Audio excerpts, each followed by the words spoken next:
Friends, good morning. Welcome to my channel Apoorva Reddy. అందరూ ఎలా ఉన్నారు? బాగున్నారా? నేనైతే బాగున్నాను.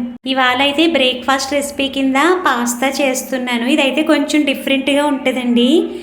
దీని టేస్ట్ ఎలా ఉంటుంది అన్నది కూడా నేను ఎండింగ్లో చెప్తాను మీకు. ఇప్పుడైతే ఫస్ట్ ప్రాసెస్ చూద్దాం రండి. ఫస్ట్ అయితే మనం వెజిటబుల్స్ని కట్ చేసి పక్కన పెట్టుకోవాలి. వెజిటబుల్స్ అన్నవి ఆప్షనల్ లేండి, ఎందుకంటే మనకి ప్యాకెట్ మీద క్లియర్గా మెన్షన్ చేశారు ఈ ప్రాసెస్ ఎలా చేయాలి ఏంటి అన్నది. వెజిటబుల్స్ వేసుకోవాలి అని అయితే దాని మీద లేదు, మన ఆప్షనల్ ఇది. నేనైతే వేస్తున్నాను ఎందుకంటే మధ్య మధ్యలో ఇవన్నీ తగిలితే క్రంచీగా బాగుంటుంది కదండి, అందుకని వేస్తున్నాను. వెజిటబుల్స్ అంటే క్యారెట్, ఆనియన్, టమాటో, క్యాప్సికమ్ ఇవన్నీ వేసుకోవచ్చు. నేనైతే ఓన్లీ ఆనియన్, టమాటో మాత్రమే వేస్తున్నాను. చూస్తున్నారు కదా, ఇవి చాలా చిన్ని చిన్ని ముక్కల కింద కట్ చేసి పక్కన పెట్టుకోండి.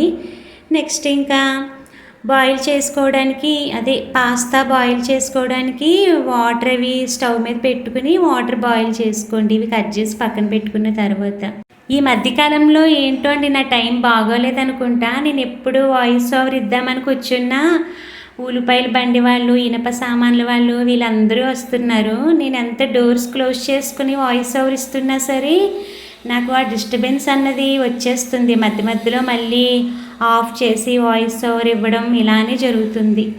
చూస్తున్నారు కదా, ఇప్పుడు వాటర్ బాయిల్ అయింది కదండి, ఈ టైంలోనే మనం కొంచెం సాల్ట్, కొంచెం ఆయిల్ వేసుకుని అప్పుడు పాస్తా వేసుకోండి. ఆయిల్ ఎందుకంటే మనకి పాస్తా అన్నది అంటుకోకుండా విడివిడిగా వస్తుంది, అందుకని ఆయిల్ యాడ్ చేసుకోవాలి. అవి బాయిల్ అయిపోయిన తర్వాత ఇలా వడకట్టేసుకుని ఇవి కూడా పక్కన పెట్టేసుకోండి. ఇవి ఎంత తీసుకోవాలంటే క్వాంటిటీ ఆ ప్యాకెట్కి 150 గ్రామ్స్ తీసుకోవాలి. మీకు ప్యాకెట్ చూపిస్తాను, ఒక ఐడియా వస్తుంది. ప్యాకెట్ చూస్తున్నారు కదా, పింక్ సాస్ మిక్స్ అని, అది ప్యాకెట్ అనమాట. మీకు ఆల్రెడీ నేను ఒక బ్లాగ్లో చూపించాను కదా డీమార్ట్ నుంచి తెచ్చుకున్నాను అని, అది వాళ్ళు ఇంకా బ్రేక్ఫాస్ట్ కింద చేసుకుని తినేసాం మేము. మిల్క్ కూడా ఎంత క్వాంటిటీ అంటే 300 ml మిల్క్ తీసుకోవాలి. మిల్క్ కాచినవన్నా పర్వాలేదు, కాయలేనివన్నా పర్వాలేదు. నా దగ్గర ఆల్రెడీ కాచిన పాలు ఉన్నాయి కదా అని నేనైతే ఇంకా అవే తీసుకున్నాను. మెజర్మెంట్కి కూడా నా దగ్గర ఉంటే వీటితో మెజర్మెంట్ తీసుకుంటున్నాను మిల్క్ అనేది. చూస్తున్నారు కదా, బ్లూ కలర్ కప్పుతో 1 కప్పు, రెడ్ కలర్ కప్తో 1/2 ఇంచు తక్కువ, అవి రెండు కలిపితే మనకి 300 ml మిల్క్ రెడీ అవుతుంది అనమాట. ఇప్పుడు వెజిటబుల్స్ పక్కన వెజిటబుల్స్ ఫ్రై చేసుకోండి, పక్కన పెట్టుకోండి అని చెప్తున్నాను. వెజిటబుల్స్ కూడా ఓవర్ కుక్ చేయకండి. మనకి ఎప్పుడైనా సరే ఇలాంటి రెసిపీస్కి వెజిటబుల్స్ అన్నది ఓవర్ కుక్ చేయకూడదు, జస్ట్ లిటిల్ బిట్ ఫ్రై చేయాలంతే. ఇవన్నీ మీరు ఒకేసారి వేసేసుకుని ఉప్పు వేసేసుకుని జస్ట్ లిటిల్ బిట్ ఫ్రై చేసి స్టవ్ ఆఫ్ చేసేసుకోండి, సరిపోతుంది. చూస్తున్నారు కదా, అక్కడ నేను ఓవర్ కుక్ చేయలేదు. ఈ ఉల్లిపాయలు కూడా కొంచెం జస్ట్ లిటిల్ ఫ్రై అయిన తర్వాత టమాటోస్ కూడా వేసేసుకొని జస్ట్ ఇవి కూడా కొంచెం మెత్తబడేయాలి అంతే, మరి ఓవర్గా కుక్ చేయకండి.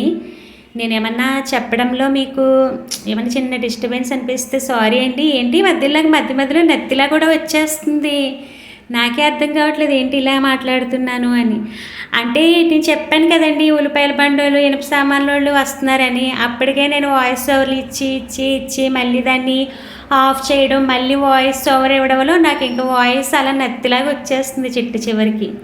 ఇప్పుడు వెజిటబుల్స్ కూడా ఫ్రై చేసి పక్కన పెట్టేసుకున్నాం కదండి. మనం ముందు మిల్క్ తీసుకున్నాం కదా, ఆ మిల్క్లో ఈ ప్యాకెట్ పౌడర్ని కూడా వేసేసుకుని అప్పుడు స్టవ్ ఆన్ చేసి థిక్ బ్యాటర్ వచ్చే వరకు అలా తిప్పుతూ ఉండాలి. ఇది మనకి వెంటనే థిక్ బ్యాటర్ వచ్చేస్తుంది.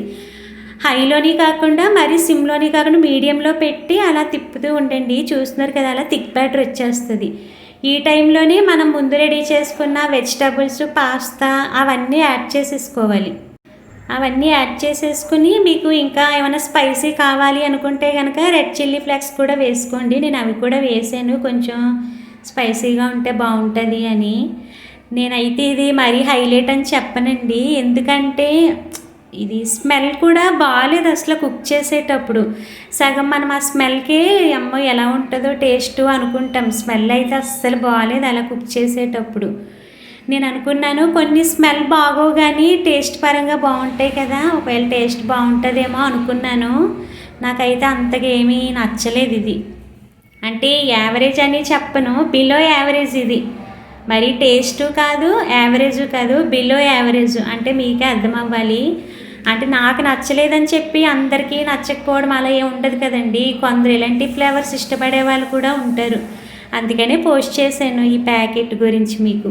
చూస్తున్నారు కదా, లాస్ట్లో ఇంకా స్పైసీ కోసమని రెడ్ చిల్లీ ఫ్లేక్స్ కూడా వేసి మిక్స్ చేసి కట్టేసుకొని తినేయడమే దాన్ని. ఇలాంటివి వేడిగా తింటేనే బాగుంటాయి మనకి, చల్లారేక తినే కన్నా. ఇంకా నా ఒపీనియన్ మీకు చెప్పాను కదండి. అంతే ఫ్రెండ్స్, నచ్చితే కనుక like, share, subscribe. Bye friends.